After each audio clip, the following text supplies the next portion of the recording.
1 Year Bible, English Standard Version. January 11, Genesis 24:52 through 26:16.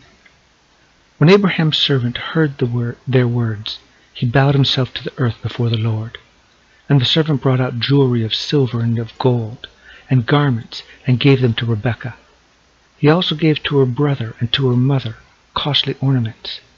And he and the men who were with him ate and drank, and they spent the night there. When they arose in the morning, he said, "Send me away to my master." Her brother and her mother said, "Let the young woman remain with us a while, at least 10 days.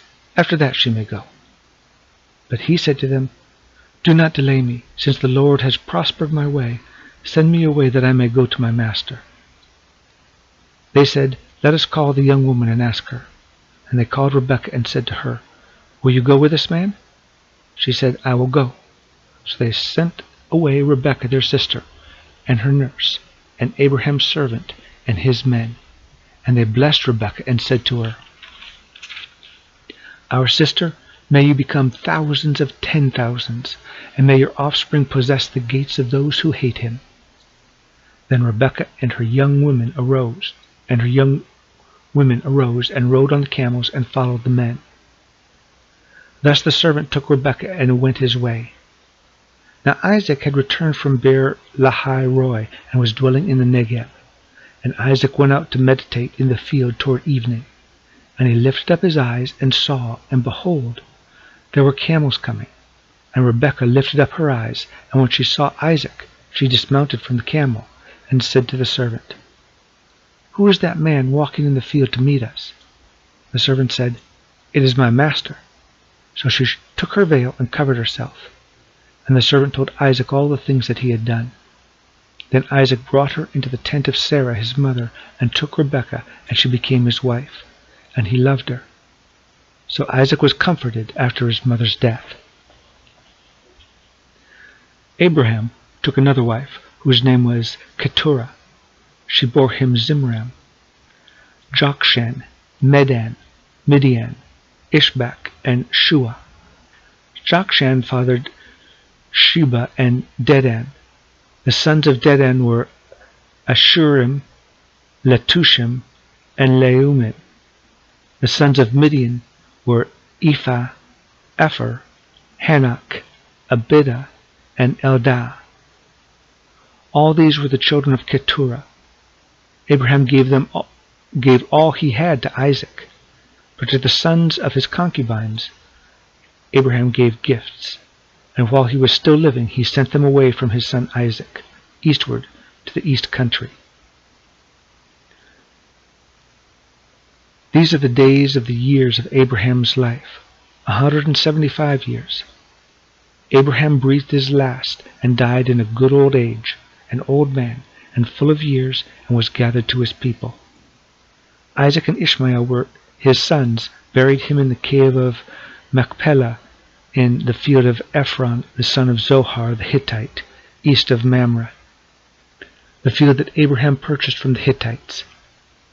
There Abraham was buried with Sarah his wife.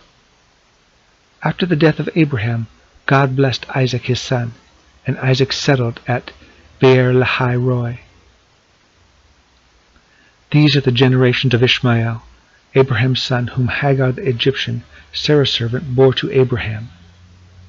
These are the names of the sons of Ishmael, named in the order of their birth: Nebaioth, the firstborn of Ishmael, and Kedar, Adbeel, Mibsam, Mishma, Duma, Massa, Hadad, Tema, Jetur, Naphish, and Kedemah.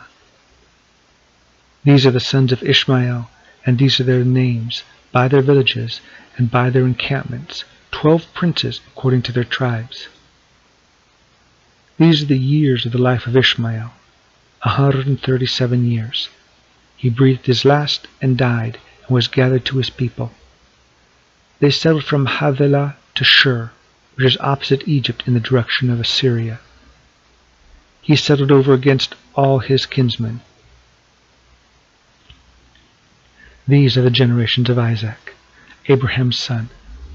Abraham fathered Isaac, and Isaac was 40 years old when he took Rebekah, the daughter of Bethuel, the Aramean of Paddan Aram, the sister of Laban the Aramean, to be his wife. And Isaac prayed to the Lord for his wife, because she was barren, and the Lord granted his prayer, and Rebekah his wife conceived. The children struggled together within her, and she said, "If it is thus, why is this happening to me?" So she went to inquire of the Lord, and the Lord said to her, "Two nations are in your womb, and two peoples from within you shall be divided. The one shall be stronger than the other, the older shall serve the younger."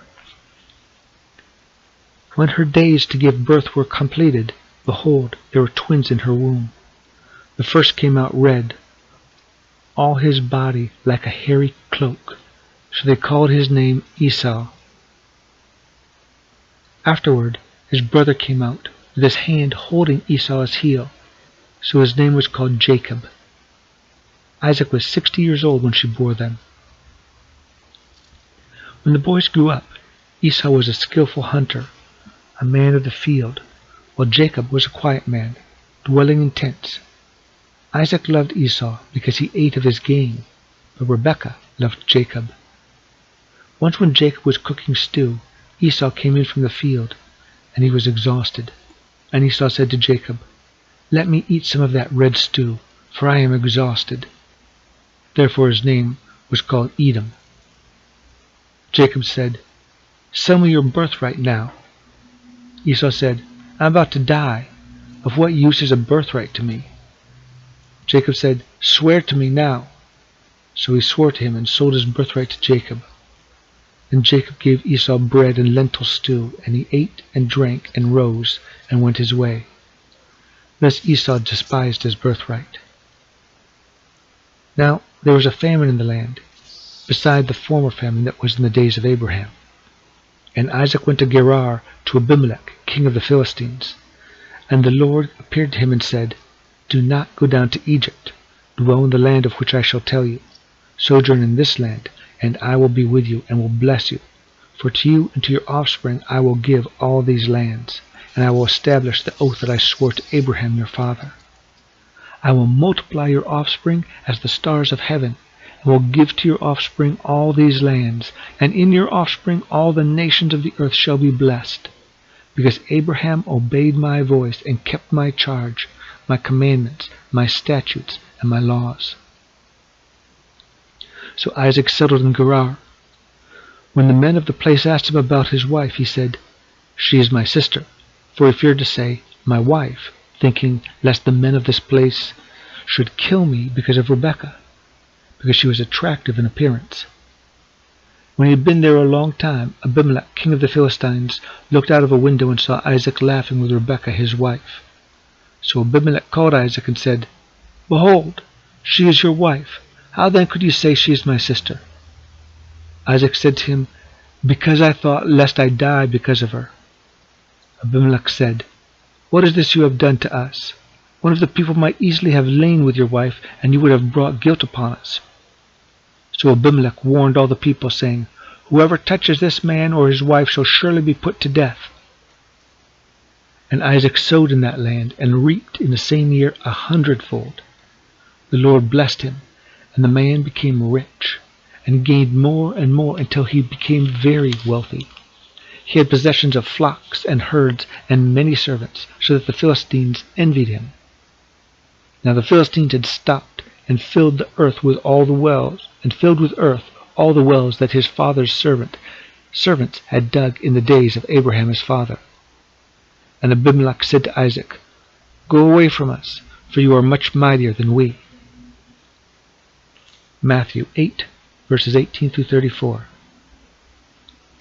Now when Jesus saw a crowd around him, he gave orders to go over to the other side. And a scribe came up to him and said to him, "Teacher, I will follow you wherever you go." And Jesus said to him, "Foxes have holes, and birds of the air have nests, but the Son of Man has nowhere to lay his head." Another of the disciples said to him, "Lord, let me first go and bury my father." And Jesus said to him, "Follow me, and leave the dead to bury their own dead."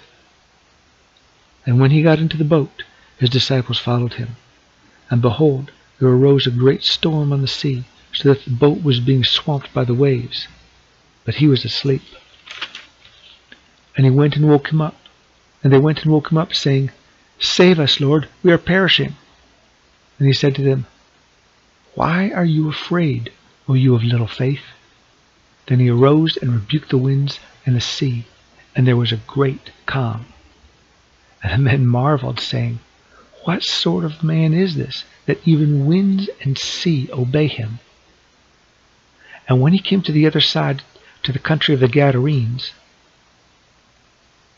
2 demon-possessed men met him, coming out of the tombs, so fierce that no one could pass that way.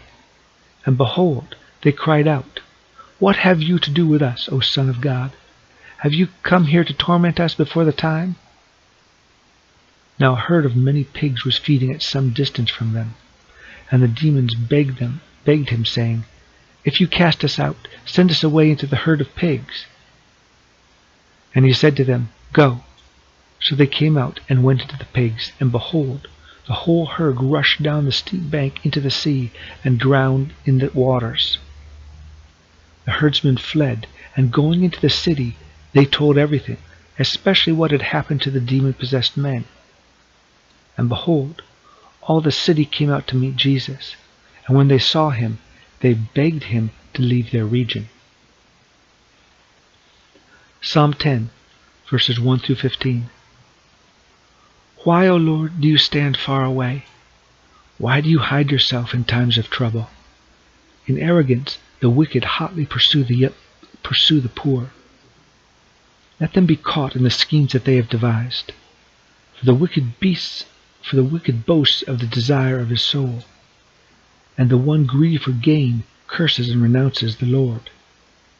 In the pride of his face, the wicked does not seek him. All his thoughts are, There is no God.